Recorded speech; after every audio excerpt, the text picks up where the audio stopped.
আমরা চাচ্ছি যে আসলে রাস্তা দিয়ে হচ্ছে মানে এই রাস্তা দিয়ে তো অনেক মানুষের যাতায়াত থাকে।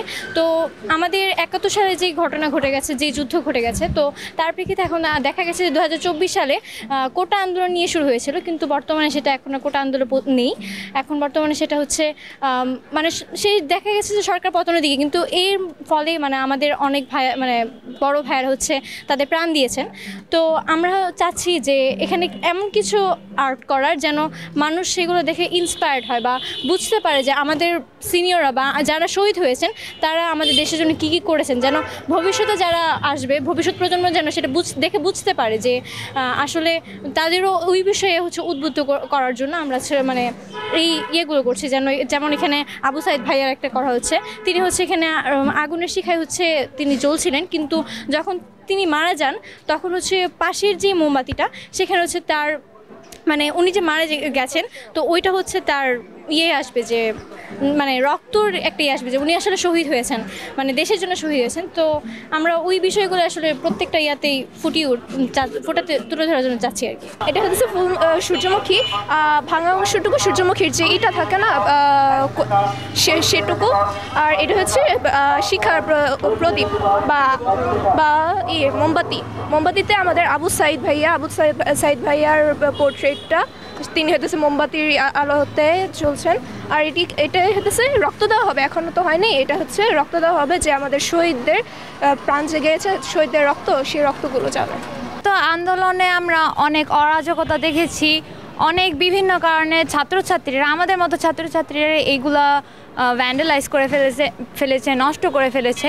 কিন্তু এটা আমাদেরই দায়িত্ব যে এই উদ্যোগটা নেওয়া, যে এগুলাই আমরা আবার রেকটিফাই করব, এরকম ক্লিন করব, আর এটাকে ভালোভাবে প্রদর্শন করব, যেন আমরা যেমন আন্দোলন দেখিয়ে নিজের শক্তিটা প্রকাশ করছি, তেমন সংস্কার করে নিজের মানে পরিবেশটাকে সুন্দর করার একটা চেষ্টা, এটা এগিয়ে নিয়ে যেতে পারি। স্কুলের এক স্টুডেন্ট, তিনি হচ্ছে শহীদ হয়েছেন পুলিশের গুলিতে, তো তার স্মরণার্থে ওই সবার শেষে একটা কাজ করা হয়েছে। আর এখানের কাজটা হচ্ছে আবরার ফাহাদ ভাইয়ের কাজ, আমাদের বুয়েটিয়ান ভাইয়া যিনি শহীদ হয়েছেন, ওনার দৃষ্টির থেকে আমি এই কাজটা করেছি যে তিনি যে ভিশনটা দিয়েছেন আমাদেরকে, যে নতুন একটা বাংলাদেশ গড়তে হবে, আমাদের যে বাংলাদেশটা নতুন করে স্বাধীন হয়েছে, এই বাংলাদেশের স্বপ্নটা তিনি দেখেছিলেন এবং তাকে হত্যা করা হয়েছে। তো তার স্বপ্নটাকে বাস্তবায়ন করার জন্য এই থিমটা নতুন করে ক্রিয়েট করছি আমরা, যাতে তাকে সবাই স্মরণ করতে পারে আসা যাওয়ার পথে। তো এই হিসেবে এখানে দুইজন শিক্ষার্থী নতুন স্বাধীন বাংলাদেশটাকে সংস্কারের জন্য আবার কাজ করতেছেন। দেয়ালগুলো তো আগে নোংরা ছিল, আমরা স্টুডেন্টরা সবাই মিলে একটা উদ্যোগ নিছি যে দেয়ালগুলো পরিষ্কার পরিচ্ছন্ন রাখা দরকার। এই জন্য আমরা সবাই মিলে যে যেটা পারি সেটা দেয়ালে আঁকার চেষ্টা করছি, আর দেয়ালকে সুন্দর করার ট্রাই করতেছি। এখানে সব কিছু তুলে ধরার চেষ্টা করতেছি, যেমন আমাদের মহান মুক্তিযুদ্ধ থেকে শুরু করে এখন পর্যন্ত যত মানে যে যা পারতেছে সবই করার ট্রাই করতেছে।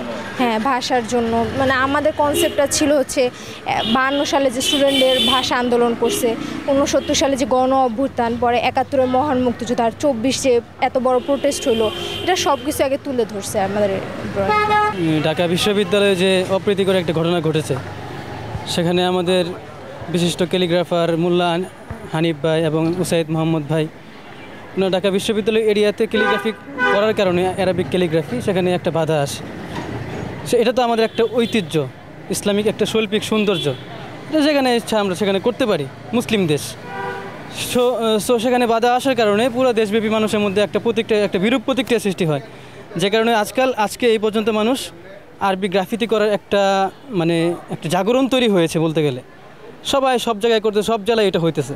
গতকালকে আমি শেরপুর জেলায় করেছি, এখানে আমাদের বেশ কিছু জায়গায় হয়েছে, আরও অলরেডি হবে ইনশাল্লাহ।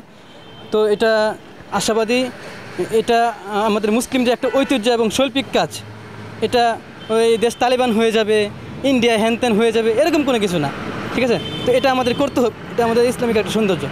শুক্রিয়া, আসসালামু আলাইকুম। তো আমরা মূলত আজকে 6 দিন ধরে কাজ করছি। তো প্রথম দিন আমরা হচ্ছে ফান্ডিংয়ের জন্য পায়রা চত্বরটাই, নতুন বাজারের মোড় আর হচ্ছে ব্যাট বল চত্বরটা পরিষ্কার করে রং করে দিয়েছিলাম। এরপর যে টাকাটা এসেছে অলমোস্ট 17,000 থেকে 18,000-এর মতো টাকা চলে আসছে।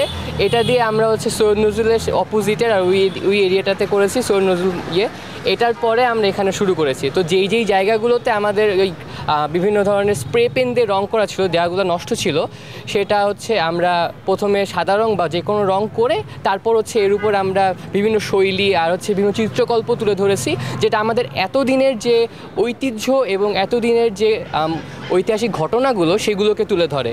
মূলত আমরা এই ময়মনসিংহের সাগর ভাইকেও রেখেছি, আমরা এখানে মুক্তিযুদ্ধকেও রেখেছি, আমরা ট্রাফিকের নিয়মকানুন এবং আমরা যে পরিষ্কার করছি, বিভিন্ন রেনোভেশনের কাজ চলছে সেগুলোও রেখেছি, আমরা আমাদের ধর্মীয় যে একত্ব সেটাও আমরা এখানে রেখেছি, আমাদের মুক্তির যে সিম্বলটা এগুলোও রেখেছি। আমরা মূলত যত ধরনের সিম্বলিক ইয়েগুলো রয়েছে, স্ট্রাকচারগুলো রয়েছে, সবগুলো আমরা এখানে তুলে ধরার চেষ্টা করেছি। এবং এখানে আমাদের প্রায় 50 থেকে 60 জন স্টুডেন্টস যারা আমাদেরকে সক্রিয়ভাবে হেল্প করেছে। আমরা যারা মানে মূলত যেখানে কাজ করেছি সবাই হচ্ছে ইউনিভার্সিটি এবং স্কুল কলেজের স্টুডেন্টস।